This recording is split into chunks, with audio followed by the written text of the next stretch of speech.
नमस्कार, आप देख रहे हैं हेडलाइंस न्यूज। दिन भर की ताज़ा खबरों के लिए अभी सब्सक्राइब करें, साथ में बेल आइकन भी प्रेस कर लें। खबरों में आगे बढ़ने से पहले वीडियो को लाइक जरूर करें और अपने दोस्तों के साथ ज्यादा से ज्यादा शेयर करें। और आप किस राज्य शहर से न्यूज को देख रहे हैं कमेंट में जरूर लिखें।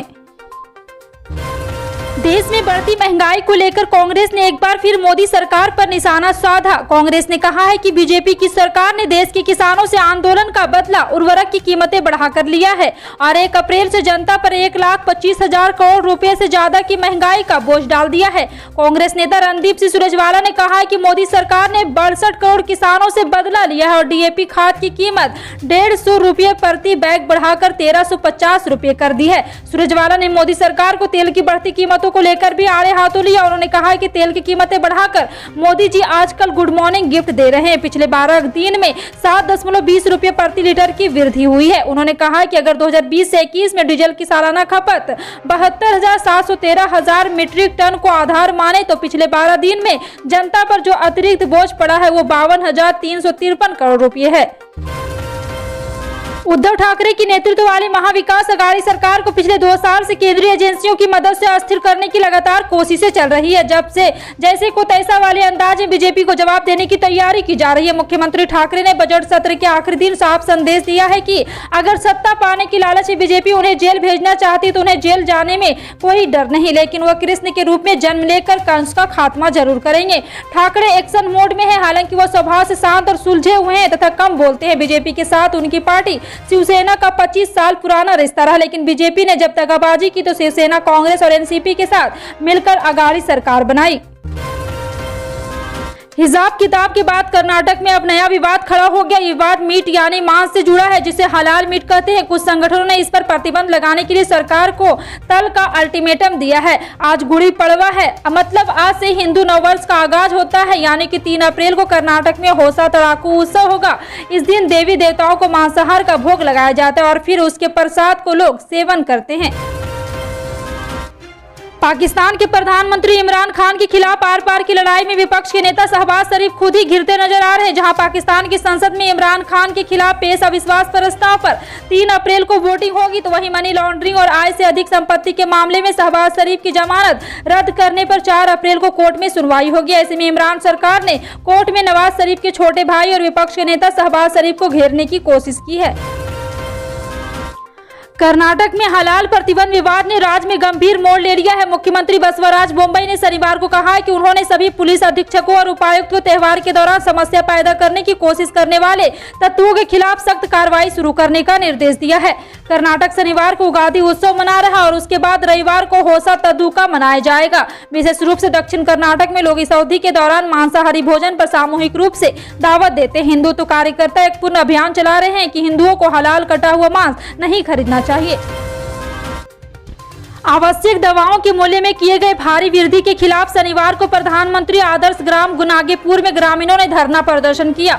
सामाजिक संस्था लोक समिति व स्वास्थ्य का अधिकार अभियान उत्तर प्रदेश के संयुक्त तत्वावधान में जुटे नागेपुर, बेनीपुर, मेहदीगंज, सबलपुर, हरसोस आदि गांवों से आए सैकड़ों की संख्या में दिहाड़ी मजदूर और महिलाओं ने प्रधानमंत्री नरेंद्र मोदी से दवाओं के बढ़े मूल्य को वापस लेने की मांग की है। लगातार पेट्रोलियम पदार्थों में वृद्धि के विरोध में शनिवार को समाजवादी पार्टी ने विरोध प्रदर्शन किया। अनोखे विरोध प्रदर्शन के दौरान सफाई कार्यकर्ताओं ने हाथों में थाली और ताली बजाते हुए केंद्र की भाजपा सरकार पर 5 राज्यों में चुनाव संपन्न होने के बाद जनता पर महंगाई का बोझ डालने का आरोप लगाया। सपा विधायक ने बढ़ती कीमतों को लेकर ज्ञापन एडीसीपी पूर्व को सौंपा। पेट्रोलियम पदार्थ वृद्धि के विरोध में सपा विधायक अमिताभ वाजपेयी की अगुवाई में बड़ा चौराहा स्थित भारत माता प्रतिमा पर प्रदर्शन किया गया। 5 राज्य में करारी शिकस्त के बाद कांग्रेस पार्टी ने 2023 चुनाव को लेकर राज्य के लिए कमर कसनी शुरू कर दी है। इस बार कांग्रेस की नजर असदुद्दीन ओवैसी के गढ़ हैदराबाद को फतह करने पर है। इसके लिए कांग्रेस पार्टी लंबे समय से प्रयास भी कर रही है। आगामी 4 अप्रैल को कांग्रेस नेता राहुल गांधी भी तेलंगाना पहुंच रहे हैं। हाल के दिनों में कांग्रेस तेलंगाना नेताओं और राहुल गांधी के बीच इस तरह की यह दूसरी बैठक होगी। राहुल ने बुधवार को दिल्ली में अपने आवास पर राज्य के वरिष्ठ पार्टी नेताओं से भी मुलाकात की है। राष्ट्रवादी कांग्रेस पार्टी सुप्रीमो शरद पवार ने शनिवार को भारतीय जनता पार्टी पर परोक्ष रूप से हमला बोला। पवार ने बीजेपी पर बुरी तरह बरसते हुए आरोप लगाया कि समाज में कड़वाहट फैलाने की कोशिश की जा रही है और इसलिए देश को आगे ले जाना, सद्भाव बनाए रखना एक चुनौती बन गया है। उन्होंने कहा है कि पहले राजनीति लोगों को जोड़ती थी, लेकिन अब देश में उन्हें धर्म के आधार पर बांटने का प्रयास किया जा रहा है। पवार ने कहा है कि देश का नेतृत्व महात्मा गांधी जैसी राष्ट्रीय हस्तियों को बदनाम करने की कोशिश कर रहा है। भारतीय जनता पार्टी के सांसद वरुण गांधी ने किसानों को कृषि उत्पाद और न्यूनतम समर्थन मूल्य का अधिकार देने का प्रावधान वाला गैर सरकारी विधेयक शुक्रवार को लोकसभा में पेश किया। उत्तर प्रदेश के पीलीभीत सांसद वरुण गांधी ने सदन में किसानों को कृषि उत्पाद के लिए गारंटीकृत न्यूनतम समर्थन मूल्य के प्राप्ति का अधिकार विधेयक 2022 पेश किया। वरुण गांधी द्वारा इस गैर सरकारी विधेयक का पेश किया जाना इस मायने महत्वपूर्ण है कि वह किसानों से जुड़े मुद्दों पर निरंतर मुखर रहे और कई मौकों पर उन्होंने केंद्र सरकार की नीतियों पर सवाल भी खड़े किए हैं। कृषि कानूनों के मुद्दे पर लंबे समय तक टकराव के बाद किसान नेताओं ने केंद्र सरकार पर नए आरोप लगाए हैं। किसानों के संगठन संयुक्त किसान मोर्चा ने न्यूनतम समर्थन मूल्य के मुद्दे पर प्रस्तावित कमेटी के लिए नाम भेजने से इनकार कर दिया है। मोर्चा का आरोप है कि सरकार इस कमेटी के बारे में उसके सवालों को टाल रही है। जब तक उसे कमेटी को लेकर सवालों के जवाब नहीं मिल जाते वो अपनी तरफ से नाम नहीं भेजेगा। यह घटनाक्रम ऐसे समय सामने आया जब एक दिन पहले ही केंद्रीय कृषि मंत्री नरेंद्र सिंह तोमर ने संसद में कहा कि जैसे ही किसान मोर्चा की तरफ से नाम मिल जाए वो कमेटी का गठन कर देगी।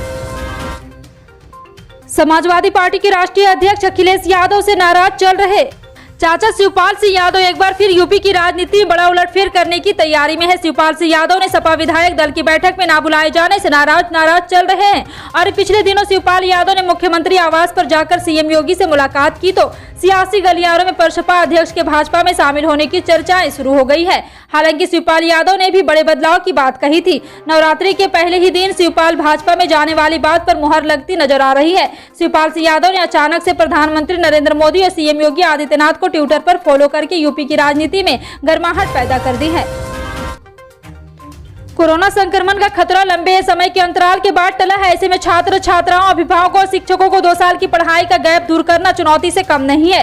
शुक्रवार को नया सत्र शुरू हुआ तो भविष्य को लेकर बच्चों की आशा की नई किरण नजर आई। इस बार काफी दिन बाद वर्चुअल की जगह एक्चुअल पढ़ाई से छुटकारा मिलता है। मानसिक तनाव से उबरने के लिए मौका मिलेगा। विद्यार्थियों के अलावा अभिभावक बच्चों को स्कूल भेजने को लेकर उत्साह से भरा हुआ। जी हाँ, आपको बता दें कि अब लगातार शिक्षण संस्थानों में भी लॉकडाउन की प्रक्रिया जो हटाया गया है, कोरोना प्रतिबंध हटाया गया और स्कूल अब ऑफलाइन की जा रही हैं।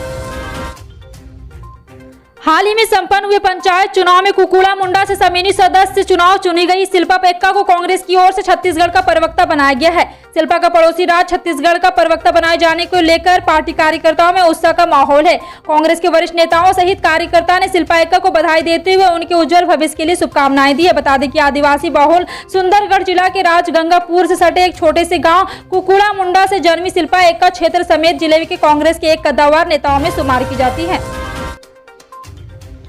संसद के चालू बजट सत्र के अंतिम सप्ताह में राज्यसभा में 7 महत्वपूर्ण विधेयक पेश किए जाएंगे। इनमें से 3 को लोकसभा पहले ही पारित कर चुकी है। उस सदन की कार्य मंत्रणा समिति ने अगले सप्ताह में इन विधेयकों पर चर्चा के लिए 17 घंटे आवंटित किए हैं। एक आधिकारिक बयान के अनुसार बजट सत्र के दूसरे चरण के पहले 3 सप्ताह में राज्यसभा में 101% कामकाज शुरू हुआ है। बजट सत्र का दूसरा चरण 14 मार्च से शुरू हुआ है।